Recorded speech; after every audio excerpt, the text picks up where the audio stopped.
para maisa-isa niya. Super nilak ko pa naman yan. Pinarin yung pa nakita. Super. Halatadong galing kay Telisel. Bakit ah? Kain. Yung gunting niya kanina, sobrang lak ko yan. Meron? Ayan niya. Ano, buksan niya. Parang siyang maninira lang Petrowet siya. yan. Ayan. Petrowet. Yan sa pagkurot. Oo, sa maninira. Tapos isa yan sa pagkurot. Sa mga to.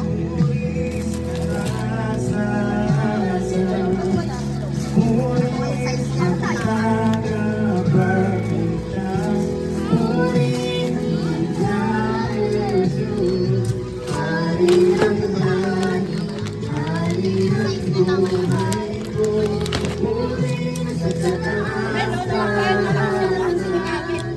Nakadikit yan. Ang higit naman. Gumayon na.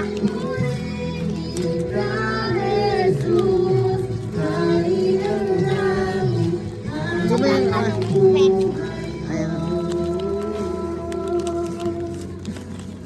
Sige, sige, hilain mo. Paano papatayin yung isang kain?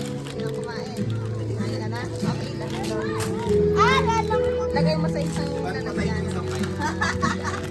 Saka sa tubig. Ay, walang pangita. Favorite na daw yan.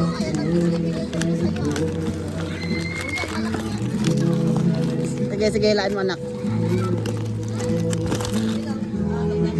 Wow, isang box. Dami-dami yan ah. Para 2 days na lang yan. Natin yan. 2 days merienda niya yan eh. Ayaw mo na isa. Kung nakakamiss ka ba ng lasa ng sarilok? Wala niya mo siya. Kanya kung totoo malaman. Ah, ang dami. Ang sarap naman yan. Oo, ako din. Nakakamiss lang lang yun. Baka isang mangsa. Baka may isa ko yung araw mo lang. Sa bahay na yan anak. Walang mainit na tubig dito. Mamaya na. Lagay mo sa akin. Almusal mo na. Baka mawala. Kamukha naman ni Sheila di yung regalo niya. Minsan lang. Basta katirenta. Sabi niya. Ba't ikaw lang kakaiba ng regalo? Bakit? Sino ang pinakasa sa mga regalo dyan? Sa tatlo. Kilala ko eh. Kilala ko. Kilala niya. Mukhang pagkain.